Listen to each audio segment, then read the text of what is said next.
Welcome to the Liberty Watchdog Network, a highly enlightening show that discusses America's founding principles and how they still apply today. Learn what our government was intended to be, how it has gotten out of control, and what you can do about it. The Constitution is in crisis. If you are a concerned American about the direction of this country, then you are not alone and must tune in every Wednesday at 4 p.m. Eastern Standard Time. You can't defend what you don't know. Learn it or lose it. Please be sober-minded that what we are about to share will be shocking to you. I am your Son of the American Revolution host and LibertyWatchdog.com founder, Nate Green. So let's explore our nation's founding principles of liberty.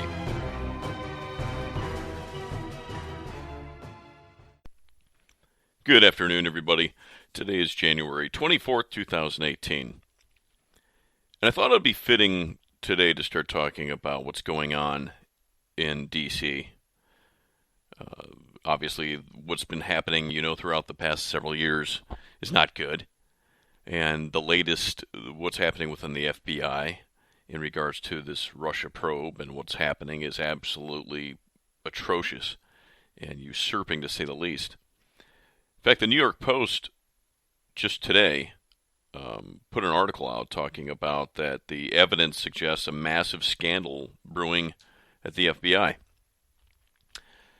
During the financial crisis, the federal government bailed out banks that declared too big to fail, fearing their bankruptcy might trigger economic Armageddon.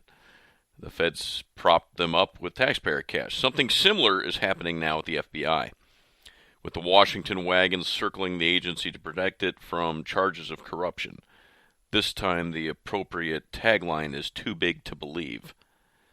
Yet each day brings credible reports suggesting there is a massive scandal involving the top ranks of America's premier law enforcement agency. The reports, which feature talk among agents of a secret society. Did you hear what I just read? A secret society. And suddenly missing text messages pointing to the existence of both a cabal dedicated to defeating Donald Trump in 2016 and a plan to let Hillary Clinton skate free in the classified email probe. Well, we know that happened.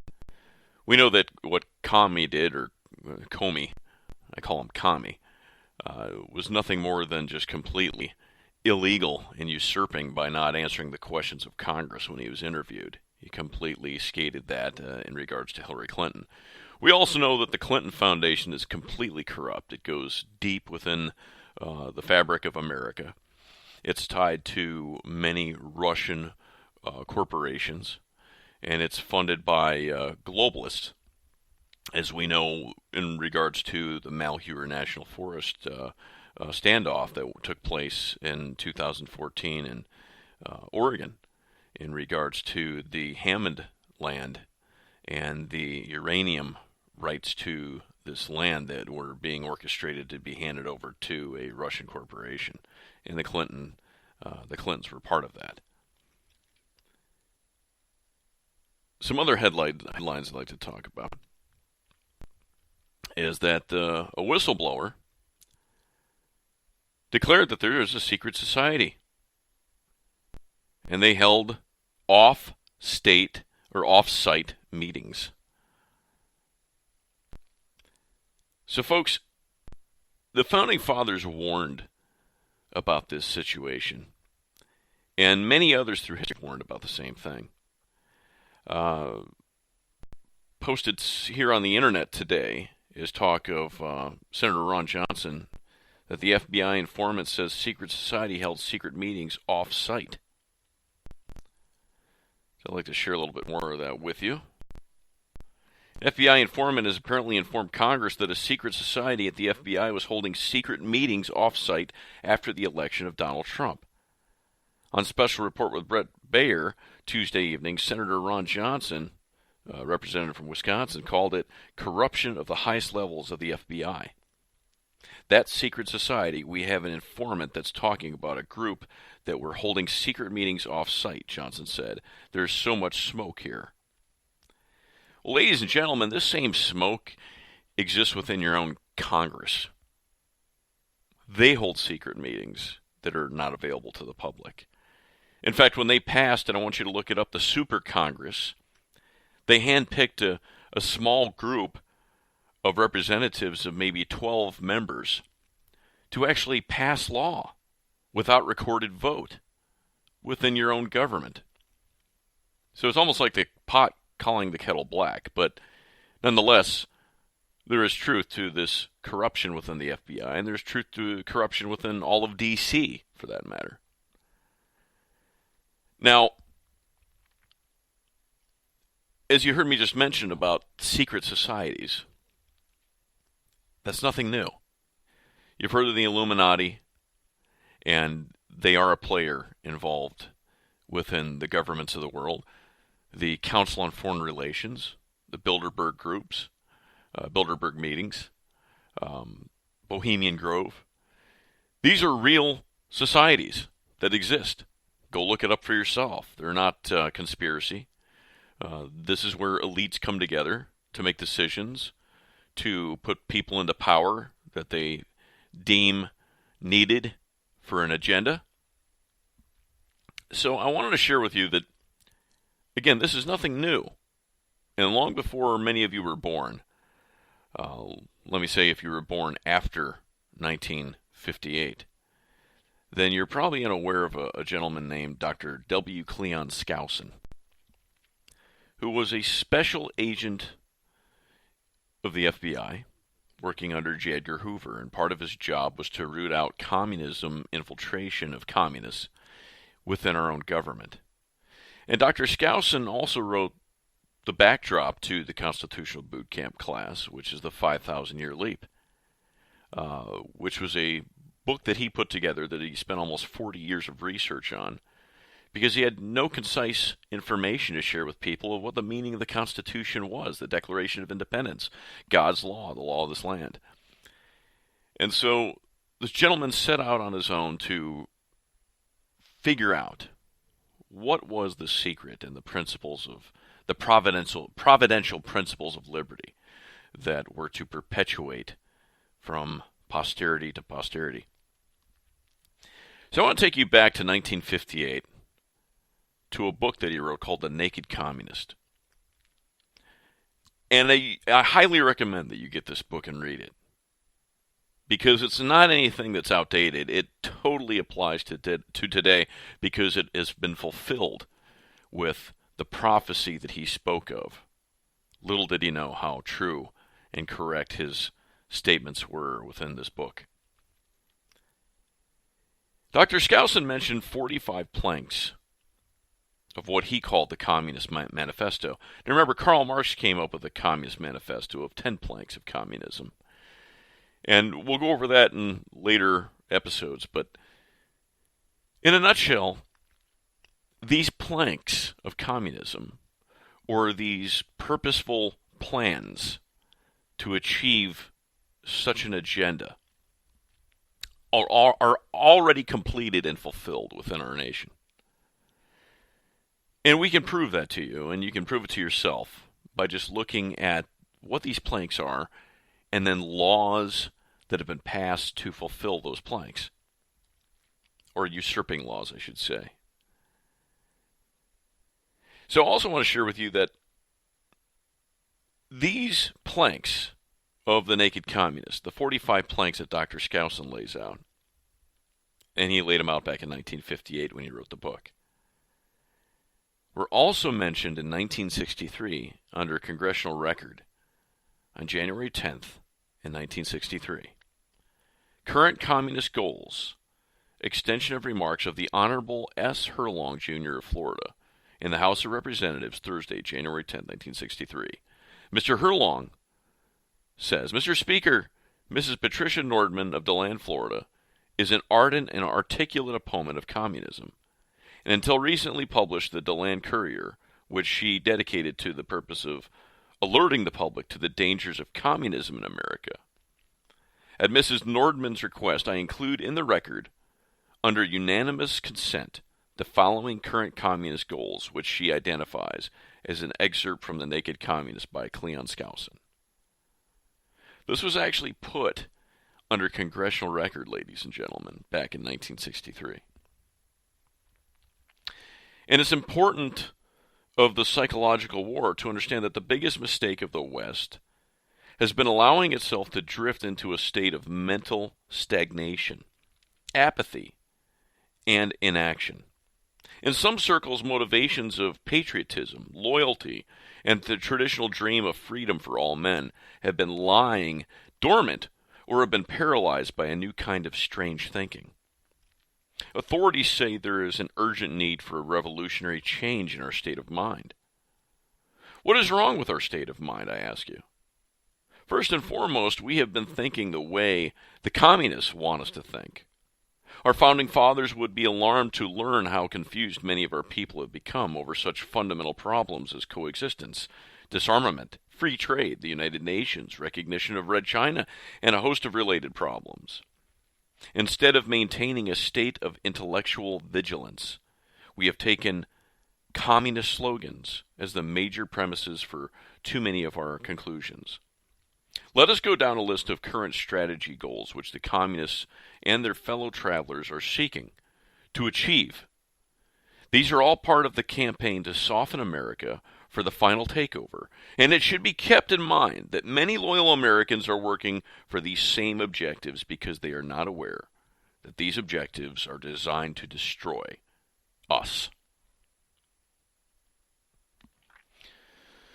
So the first plank that Dr. Skousen mentions is U.S. acceptance of coexistence as the only alternative to atomic war. Number 2, the U.S. willingness to capitulate in preference to engaging in atomic war. Number 3, develop the illusion that total disarmament by the United States would be a demonstration of moral strength. Well, we know that the biggest proponent for that was President Obama. Number 4, permit free trade between all nations regardless of communist affiliation and regardless of whether or not items could be used for war. Well, that's been going on for years, folks. In fact, I've asked our students, do you support communism? And everybody says no. But what does it say when you buy something made in China? Are you not supporting communism? Well, certainly. In fact, when you buy something, you cast your vote of approval for it. Keep that in mind next time you go to the store. Number 5, extension of long-term loans to Russia and the Soviet satellites. That's right. The federal government owns banks. In fact, they own almost, I think it's between 11,000 or more private corporations are controlled by our federal government today. Number 6, provide American aid to all nations regardless of communist domination. Number 7, grant recognition of Red China, admission of Red China to the UN. Think about that. They weren't part of the UN when this was written. Number 8, set up East and West Germany as separate states in spite of Khrushchev's promise in 1955 to settle the German question by free elections under a supervision of the UN. Number 9, prolong the conferences to ban atomic tests because the United States has agreed to suspend tests as long as negotiations are in progress. Number 10, allow all Soviet satellites individual representation in the UN. Number 11, promote the UN as the only hope for mankind. If its charter is rewritten, demand that it be set up as a one-world government with its own independent armed forces. Some communist leaders believe that the world can be taken over as easily by the UN as by Moscow. Sometimes these two centers compete with each other as they are now doing in the Congo. Well, we know that that's been happening. Agenda 21 is part of that plan. Number 12, resist any attempt to outlaw the Communist Party. Number 13, do away with all loyalty oaths. Well, if we don't make an oath to God, who do we make it to? Make it to ourselves. Founders were clear that oaths were to be made to God. Number 14, continue giving Russia access to the U.S. Patent Office. You're probably thinking, what? That's right, folks. We have foreign countries, corporations that are approved within our own patent structure. that was designed for the individual, not a corporation. Because remember, the founding of our country, the founders warned of corporations for good reason. We'll get into that at a later date. Number 15, capture one or both of the political parties in the United States. Now that's a big one. And in 1949, I believe, a guy named Norman Thomas gave such a statement as he ran for president. He dropped out of the race, stating, and actually he ran for president of the Communist Party, by the way. But he said, I don't have to run anymore because the agenda has already been fulfilled by both parties, Republicans and Democrats alike. And that's just a tidbit of what he had to say. Number 16, use technical decisions of the courts to weaken basic American institutions by claiming their activities violate civil rights. Number 17, get control of the schools. Use them as a transmission belt for socialism and current communist propaganda. Soften the curriculum. Get control of teachers, associations, and put the party line in textbooks. Now, ladies and gentlemen, that's a big one. And it's something that you've been witness to today. In fact, why do we not call history class anymore? It's called social studies. I want you to think about that. And I want you to also know that there's only 3 major corporations that write and control all the textbooks that our schools use in this country. And they've been trying to eradicate American history tied to the Revolution, the Civil War, for years. Many of these corporations that are publishers are actually funded, and as well as universities, by foreign money. And some of the Saudi Arabs have been floating Harvard and other schools for quite some time. So I think I'm going to leave it there today. Finish to plank 17. And I think we'll go over this again in coming weeks. It's important stuff. And it's something that you need to share with your family about what's happening, what's been happening for a very long time. It's just that you're unaware of it. You know, if I gave you a piece of chopped liver when you were, say, 5 years old and said, that's filet mignon, you're going to tell everybody that, man, you've got a great piece of filet mignon. Until one day somebody shares with you the real thing, and then you see the difference. You see, I believe that we're born as feral children, and we're spoon-fed what we are to believe. And sadly, as you gain some wisdom and do some of your own discernment and research, you find out that reality isn't always what you think it is to be.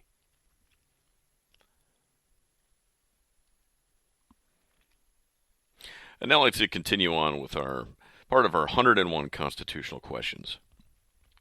We've gone up through 1 through 9, and today we're going to go over 10, 11, and 12. And so question 10, to ask your non-representing representatives, is a very vital question, one of the most important to know for yourself, your family, and society. What is a republic? Do you have any idea? Because guess what? We're not a democracy. And if you ever hear anyone on TV, in politics, in school, call us a democracy, they are gravely mistaken. Do you hear me? They are completely wrong. So what is a republic? A republic is a system in which the laws are passed and decisions made by the elected representatives of who? We the people. And there's a big difference because, remember, democracy was warned about by the Founding Fathers. Democracy is mob rule, not rule by law or representation of the people. So number 11, what did Jefferson call the American system, or why did he call the American system a democratic republic? Because the system allows the masses of qualified voters to participate in the election of their officials. And then the people's elected representatives enact the laws and administer the affairs of the people under majority rule, but with the equal protection of individual rights, which is a republic. And number 12, is it a mistake, therefore, to call the United States a democracy? Absolutely yes. The only part of the American system which is borrowed from democracy is the popular election of government officials. Except for this, the founders strongly emphasized the republican aspects of the American system. A republic places the responsibility for sound government and decision-making on the people's elected representatives, rather than allowing the fluctuating and superficial emotions of the people to override law and order the rights of minorities.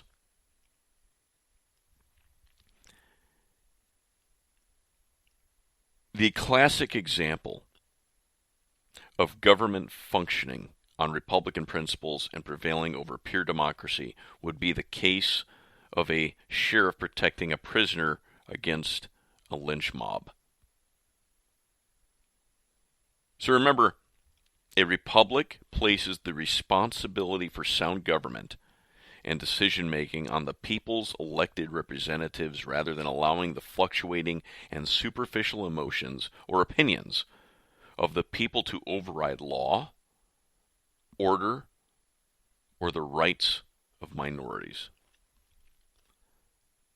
So a republic, through the test of time, and remember the founders studied 5,000 years of history, they knew that democracy failed every time in history. And you could look that up for yourself. Do some research. Check it out. Come back and tell me, what were the two republics in history to ever really exist that were successful? And I'll give you a hint. It had nothing to do with Rome. It had nothing to do with Greece. And also note, when I mention minorities, I'm not speaking of race. We're talking about groups of people in regards to our government. I challenge you to join LibertyWatchdog.com and become a Patriot Radio partner. Help us educate America. Because remember, you can't defend what you don't know. Either you learn it or lose it. And I also challenge you to read the book, The Naked Communist by W. Cleon Skousen, written back in 1958. Learn about the 45 planks of communism as we continue forward in our next episodes. I'm Nate Green. May God bless you, and may God bless America. Look forward to seeing you next time.